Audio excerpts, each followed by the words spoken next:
चलिए स्टार्ट करा जाए chapter number 2 sales of goods act का चैप्टर नंबर 2 स्टार्ट करें, जिसका नाम है ट्रांसफर ऑफ ऑनरशिप।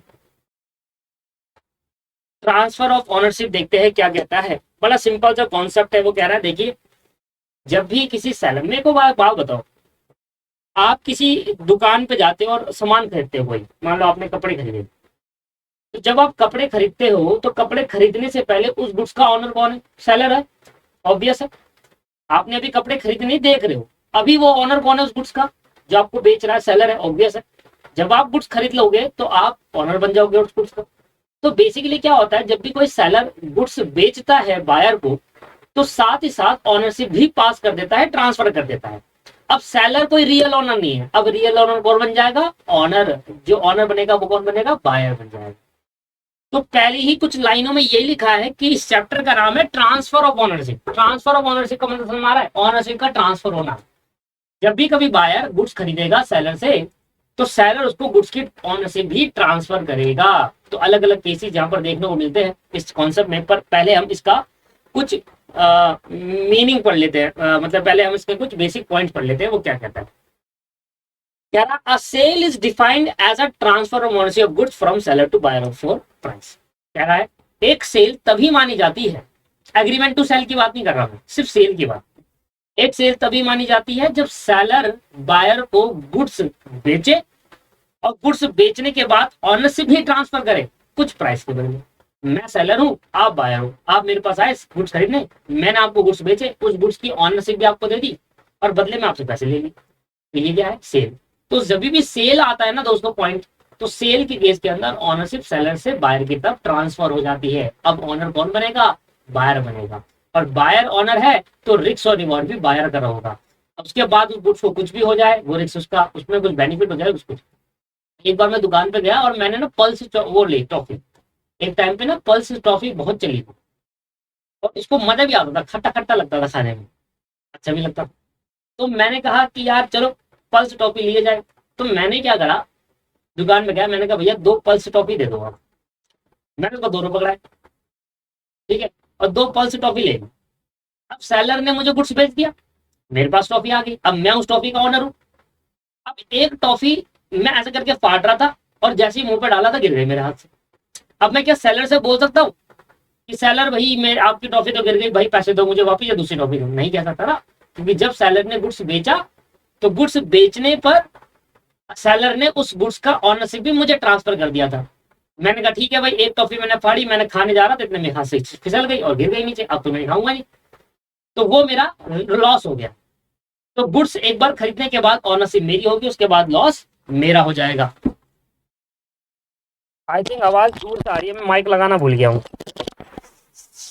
कोई नहीं, अब ठीक आएगी। बताया भी नहीं तुमने यार, माइक तो लगाना ही भूल गया था। अब आ रही है क्लियर आवाज? ठीक है। तो मैंने कहा कि चलो कोई बात नहीं भाई, गिर गई toffee.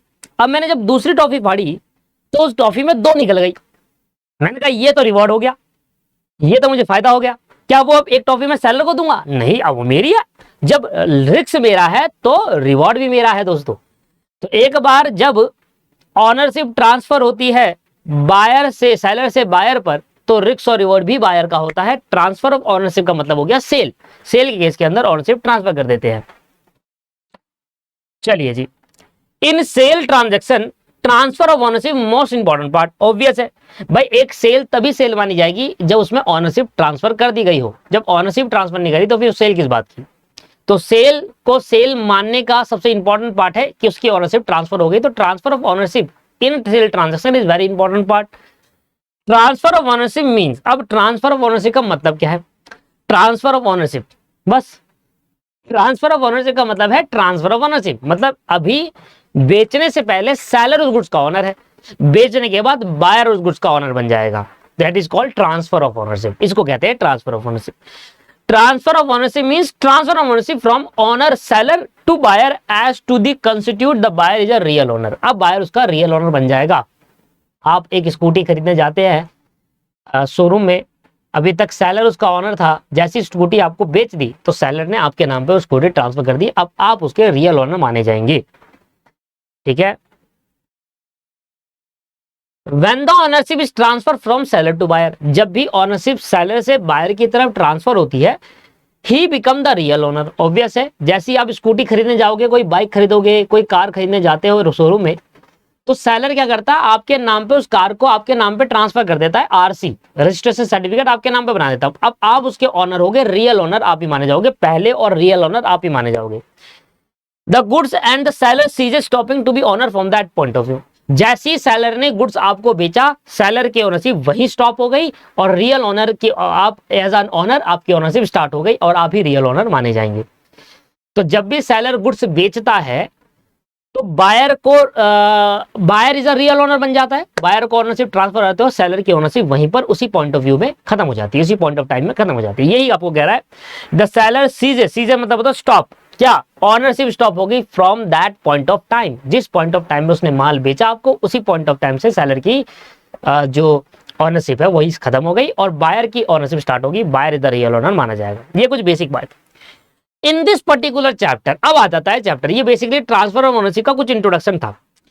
In this particular chapter we will discuss about the section 1818 to section 25 of the sales of goods act, determining when the property is passed from the seller to buyer।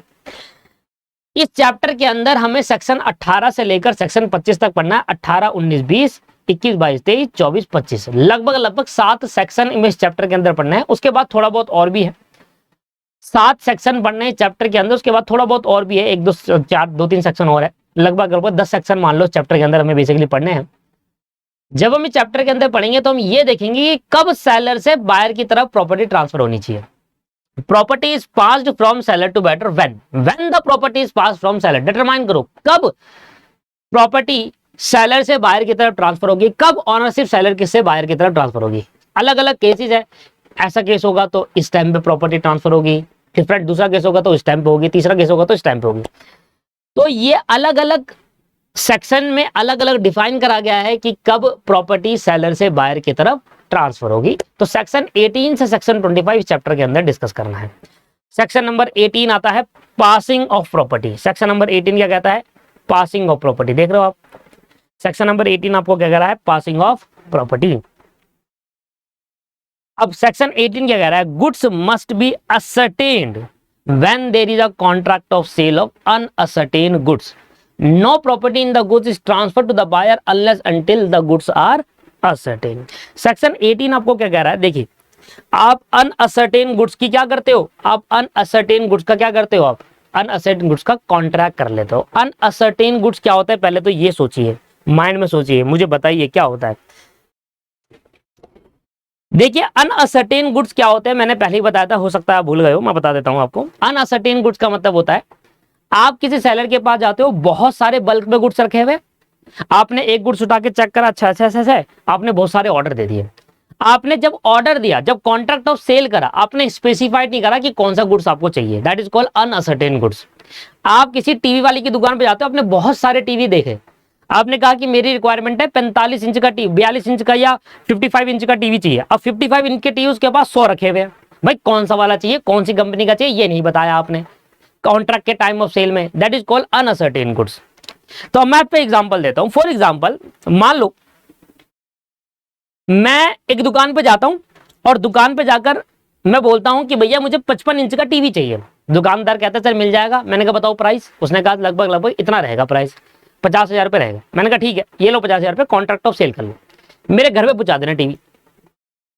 अब मैं घर चले गया, वो टीवी उसने deliver करा नहीं, कह रहा था मैं डिलीवर कर दूंगा आज शाम तक, उसने करा नहीं। मैंने उसको कॉल करा, भाई टीवी क्यों नहीं डिलीवर कर रहे, उसने कॉल नहीं उठाया। मैंने उस पर कोर्ट पे केस कर दिया कि भाई इसने मुझे टीवी डिलीवर नहीं करा, जबकि मैं इसको पैसे दे चुका हूं, इसने मुझे टीवी डिलीवर नहीं करा, भाई टीवी डिलीवर करवाओ इससे। कोर्ट मैंने केस कर दिया, मैंने कहा जज साहब ऐसी ऐसी बात है, इन्होंने मुझसे टीवी डिलीवर नहीं करा, जबकि मैं इसको पैसे दे चुका हूं और कॉन्ट्रैक्ट ऑफ सेल भी हो गया था हमारे बीच में, 55 इंच की टीवी के मैं पैसे दे चुका हूं।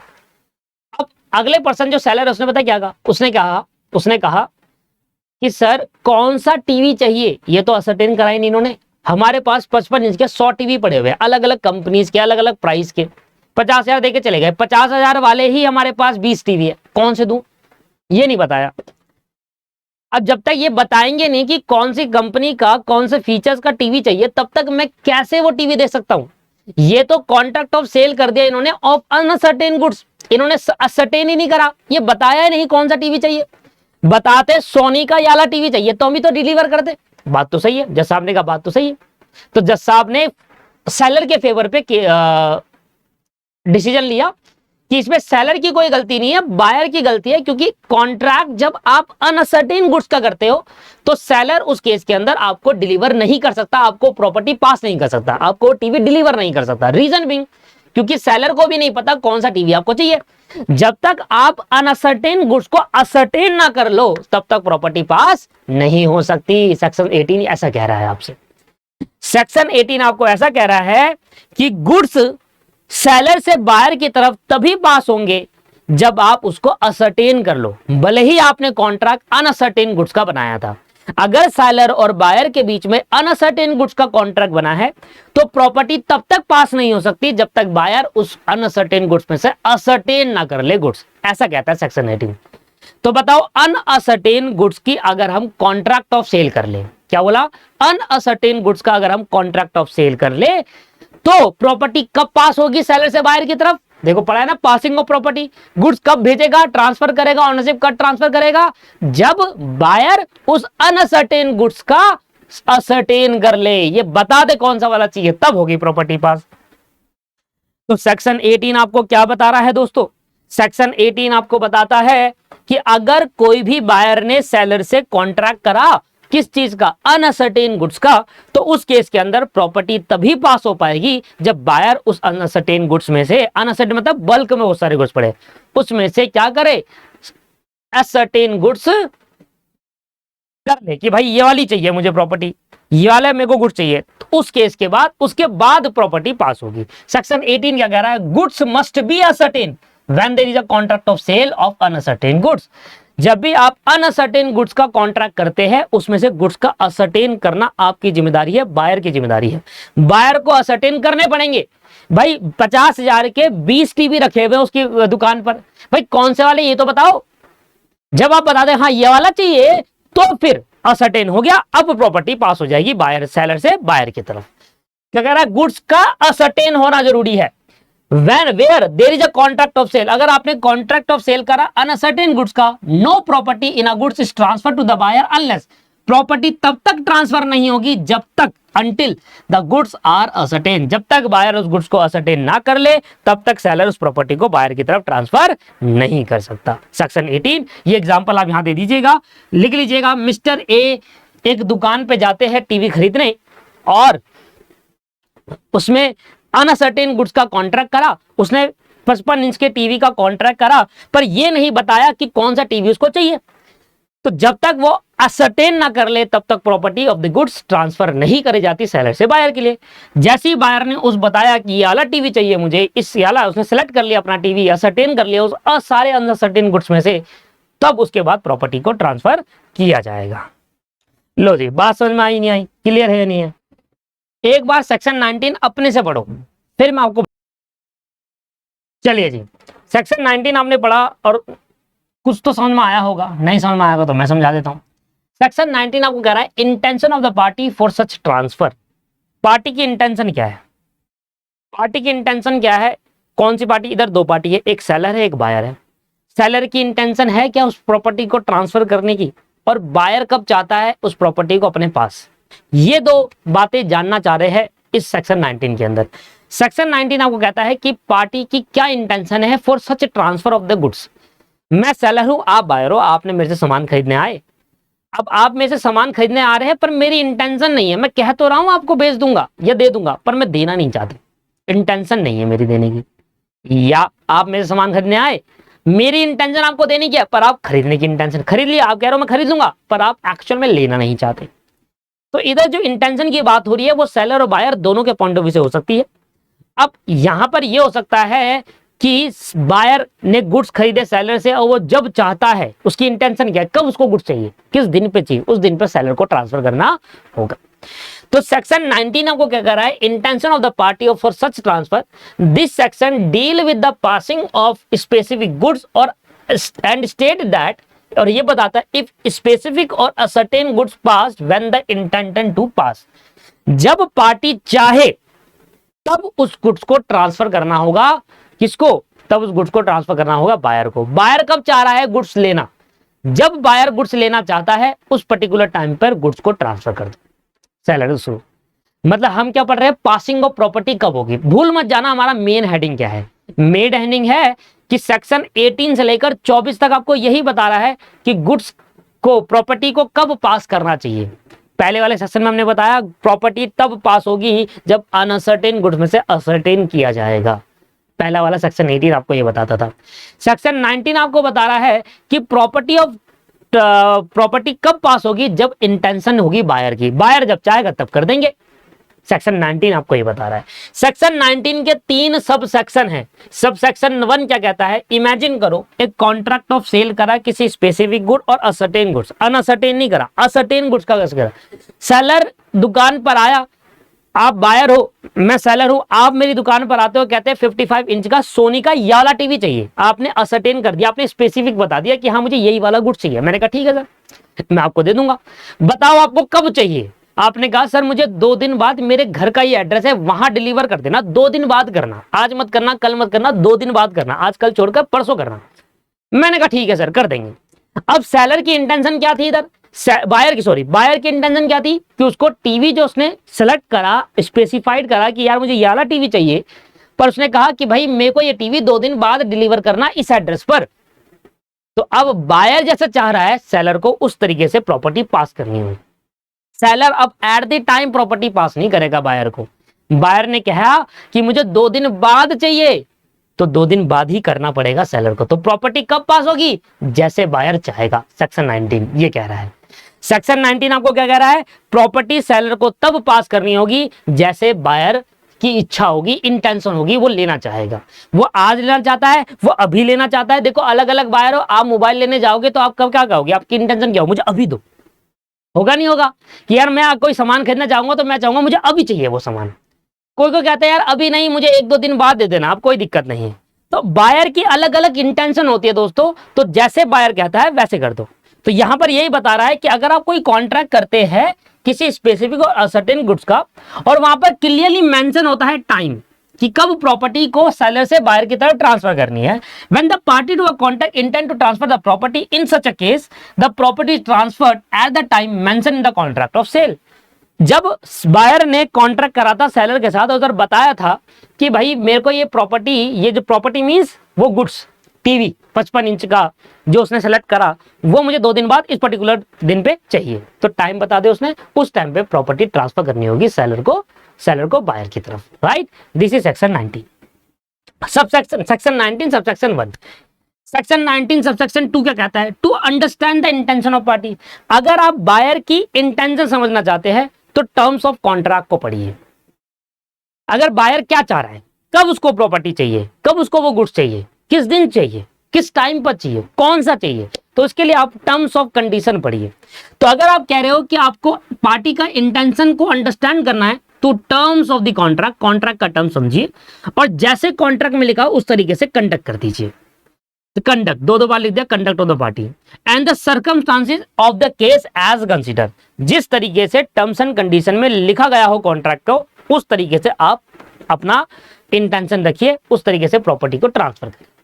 तो सबसेक्शन 2 ये कहता है कि किसी भी पार्टी का इंटेंशन समझने के लिए कॉन्ट्रैक्ट के टर्म्स को समझ लिए, और कॉन्ट्रैक्ट के टर्म्स में जैसा लिखा हो वैसे सेलर को कंडक्ट करना होगा और उस तरीके से डिलीवर करना होगा। मान लीजिए मैंने बायर के पास गया, मैंने कहा भैया मैं बायर हूं, मैं किसी दुकान पर जाता हूं और मैंने कहा कि मेरी सिस्टर की शादी है 1 महीने बाद, अभी हम आपको पैसे दे रहे हैं और ये वाले जो सारे जितने भी सामान है फर्नीचर का, ये डायरेक्टली मेरे सिस्टर के घर पे पहुंचा देना, मैं एड्रेस दे दूंगा 1 महीने बाद शादी के अगले दिन। तो अब मेरा और सेलर के बीच में क्या कॉन्ट्रैक्ट हुआ, बायर और सेलर के बीच में कॉन्ट्रैक्ट हुआ कि बायर ने तो पैसे दे दिए, सेलेक्ट भी कर लिया, स्पेसिफिक गुड्स भी है, सेटल कर लिया, और कॉन्ट्रैक्ट क्या है कि 1 महीने बाद इस पर्टिकुलर दिन में इस पर्टिकुलर जगह पर ट्रांसफर करने हैं, गुड्स भिजवाने हैं। ये है सेलर। तो सेलर कॉन्ट्रैक्ट के हिसाब से अपने कंडक्ट करेगा। कंडक्ट करने का मतलब है एक्शन लेगा, किस तरीके से जैसे बायर चाह रहा है वैसे करते हैं। बट कभी कभी ऐसा होता है टर्म्स एंड कंडीशन के अंदर बायर ने नहीं बताया होता किस दिन पे किस टाइम पर प्रॉपर्टी चाहिए। बायर सेलर के पास जाता है, बायर कहता है कि मुझे प्रॉपर्टी चाहिए, गुड्स चाहिए, उसने गुड्स सेलेक्ट करा, असरटेन कर लिया, अब ये नहीं बताया कि कब चाहिए, वो चला गया, कह रहा मैं बताऊंगा आपको फोन करके, मैं आपको कॉल करके बताऊंगा, या मैं आपको किसी भी तरीके से, किसी भी माध्यम से, आपको मीडियम से बताऊंगा। सेलर ने कहा ठीक है आप बता देना, जैसे ही बताओगे हम ट्रांसफर कर देंगे। अब ऐसे केस के अंदर क्या हो रहा है, ऐसे केस के अंदर पहला केस हमने पढ़ा कि जिस पर्टिकुलर टाइम में बायर ने बोला उस पर्टिकुलर टाइम में डिलीवर कर दो गुड्स को। दूसरा हमने पढ़ा अगर आप बायर की इंटेंशन समझ जाते हैं तो टर्म्स ऑफ कॉन्ट्रैक्ट को पढ़ लीजिए, जैसे उसमें लिखा होगा वैसा काम कर दीजिए सेलर। तीसरे में आपको कह रहा है सबसेक्शन 3 कि अगर बायर ने कोई गुड सिलेक्ट करे और वो गुड सेलेक्ट करने के बाद बायर ने ये नहीं बताया, कोई टाइम स्पेसिफाइड नहीं है कब डिलीवर करना है, कब प्रॉपर्टी उसको चाहिए, ये नहीं बताया, तो ऐसे केस के अंदर सबसेक्शन 3 में लिखा हुआ है, क्या लिखा हुआ है देखो, when the intention of party can not be ascertain, rule containing in section 20 to 24 are required to apply for ascertaining the times of transfer of the property. कह रहा है अगर बायर ने गुड्स खरीदते टाइम ये ना बताए कि भाई उसकी इंटेंशन क्या है, कब उसको गुड्स चाहिए, किस टाइम पर चाहिए, किस जगह चाहिए, ये नहीं बताया गया हो, तो सेलर कैसे भाई भेज देगा, भाई सेलर प्रॉपर्टी पास कर देगा, नहीं कर पाएगा। तो अब क्या होगा कि अगर बायर ये ना बताए कि कैन नॉट बी असर्टेन, क्या intention of the buyer, party की इंटेंशन नहीं पता चल रही, बायर की इंटेंशन नहीं पता चल रही, भैया कब उसको गुड्स चाहिए, किस दिन चाहिए, किस पर्टिकुलर टाइम पर चाहिए, कहां चाहिए, ये नहीं पता चल रहा, तो सेलर को अब क्या करना है, सेलर को जाना है सेक्शन 20 to 24 वाले सेक्शन के अंदर, वहां देखो क्या लिखा हुआ है। अच्छा ये बात ध्यान सुन लेना, इस वाले सबसेक्शन से नहीं, 19 सेक्शन का सबसेक्शन 3 ये कहता है अगर आपको बायर ये ना बताए कि कहां पर कैसे कहां गुड्स डिलीवर करना है, तो सेलर को प्रॉपर्टी ट्रांसफर करने के लिए सेक्शन नंबर 20, 21, 22, 24 ये 4 सेक्शन पढ़ने होंगे, और उस 4 सेक्शन में पढ़कर यह पता लगाना होगा कि कब सेलर ने बायर को प्रॉपर्टी ट्रांसफर करनी है, क्योंकि बायर ने तो बताया नहीं कि कब करनी है, अब सेलर को तो करना है, तो कब करना है, तो आपको पढ़ना होगा सेक्शन 20 से लेकर 24 तक, और वहां बताया है, तो सेक्शन 20 से लेकर 24 तक आपको क्या बताया गया है, यह बताया गया है कि बायर अगर ये ना बताए कि कब उसको इंटेंशन क्या है बायर की, कब उसको प्रॉपर्टी चाहिए, किस टाइम पे, किस पर्टिकुलर डेट पर या किस जगह चाहिए, तो उस केस के अंदर सेलर को क्या करना होगा, प्रॉपर्टी पास करने के लिए सेक्शन 20 से सेक्शन 24 तक पढ़ने पड़ेंगे, और वहां पता चलेगा कि सेलर को कब प्रॉपर्टी पास करनी होगी in case of buyer can not define the date, time and place. बताइए सर, सेक्शन 19 समझ में आया।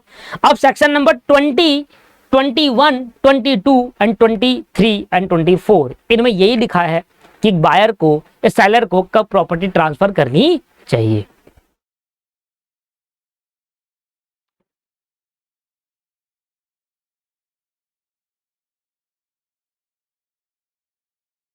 ठीक है जी, चलिए बहुत बढ़िया। अब आते हैं सेक्शन नंबर 20 में। सेक्शन नंबर 20 स्टार्ट करने से पहले मैं आपको एक चार्ट लिखवाना चाहता हूं, वो चार्ट में आपको पता चले। देखिए अभी मैंने सेक्शन नंबर 19 सबसेक्शन 3 में क्या बताया आपको, सेक्शन 19 सबसेक्शन 3 में हमें ये पता लगा कि अगर बायर कोई गुड्स सेलेक्ट करता है, बायर अगर कोई गुड्स सेलेक्ट करता है और ये नहीं बताता कि कहां पर क्या इंटेंशन है बायर की, कब ट्रांसफर करना है, कैसे करना है, कहां करना है, ये नहीं बताता, तो ये जानने के लिए हमें फर्दर सेक्शन पढ़ने पड़ेंगे, और वो फर्दर सेक्शन है 20, 21, 22, 23, 24, 20 से लेकर 24 तक। अब देखिए 20 से लेकर 24 तक, सेक्शन 20 से लेकर, बेसिकली हमें इस चैप्टर के अंदर सेक्शन 20 से लेकर 26 तक पढ़ना है। तो सेक्शन का पूरा अगर मैं एक चार्ट बनाऊं तो 20 से लेकर सेक्शन 20 टू ले से 26 तक, क्योंकि 18 से लेकर था तो 20 से लेकर 26 अभी और बचे हुए हैं, ठीक है ना, 20 से लेकर 26 अभी और बचे हुए हैं, और 18, 19 हम पढ़ चुके हैं, और जब 20 से लेकर 26 कर लेंगे तो चैप्टर खत्म हो जाएगा। अगर वो गुड्स, सुनो ध्यान से, ध्यान सुनना, अगर बायर, सेक्शन 19 सबसेक्शन 3 से निकले हैं सारे सेक्शन, सेक्शन 19 सबसेक्शन 3 में अगर बायर ने कोई गुड्स खरीदा और वो गुड्स स्पेसिफाइड है, अगर बायर, सुनो पीछे से बेस लेकर आगे बढ़ना है हमें, सेक्शन 19(3) में बायर ने गुड्स खरीदा और ये नहीं बताया कि कब डिलीवर करना है, कहां करना है, कैसे करना है, कौन से प्लेस पे करना है, किस टाइम पे करना है, ये नहीं बताया। पर ये देखो कि सेक्शन 19(3) में जब बायर ने गुड्स खरीदे थे क्या वो स्पेसिफाइड थे, असर्टेन या फिर अनअसर्टेन थे, ये चेक करो। अगर सेलर, बायर ने स्पेसिफिक गुड्स खरीदे हैं और फिर नहीं बताया टाइम, प्लेस और डेट, तो ऐसे केस के अंदर आपको कौन से सेक्शन पढ़ने होंगे, स्पेसिफिक गुड्स अगर खरीदे हैं और आपको फिर टाइम डेट नहीं बताया तो आपको सेक्शन 20, सेक्शन 21 और सेक्शन 22 पढ़ना होगा। ये 3 सेक्शन पढ़ना होगा स्पेसिफिक गुड्स के टाइप केस के अंदर। बायर ने स्पेसिफिक गुड्स खरीदे और ये नहीं बताया कि कब डिलीवर करना है, कैसे करना है, कहाँ करना है, तो उस केस के अंदर आपको स्पेसिफिक गुड्स वाले, अगर बायर ने स्पेसिफिक खरीदे तब उस केस के अंदर 20, 21, 22 में पता चलेगा कि प्रॉपर्टी कब ट्रांसफर करनी है। अगर बायर ने अनअसर्टेन गुड्स का कॉन्ट्रैक्ट करा था, अनअसर्टेन गुड्स का कॉन्ट्रैक्ट करा हुआ है और फिर नहीं बताया कि कब प्रॉपर्टी ट्रांसफर करनी है, तो इस केस के अंदर सेक्शन 23 आपको पढ़ना होगा।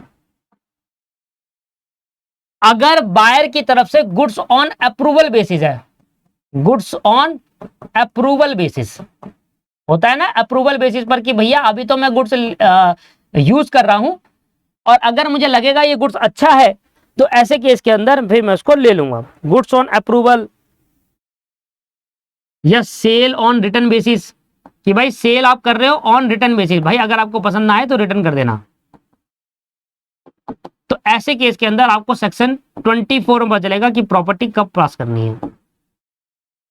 सेक्शन 25, वैसे तो सेक्शन 25 हट गया है, मतलब है नहीं, देख लेंगे अगर होगा तो पढ़ा देंगे। Reservation of right of disposal, अब ये क्या कहता है आगे पढ़ लेंगे। Reservation of right of disposal section number 25 and last section 26। Last section 26 हमारा क्या कहता है, हाँ पहले इस्तेमाल करें फिर। Effect of destruction of goods, effect of destruction of goods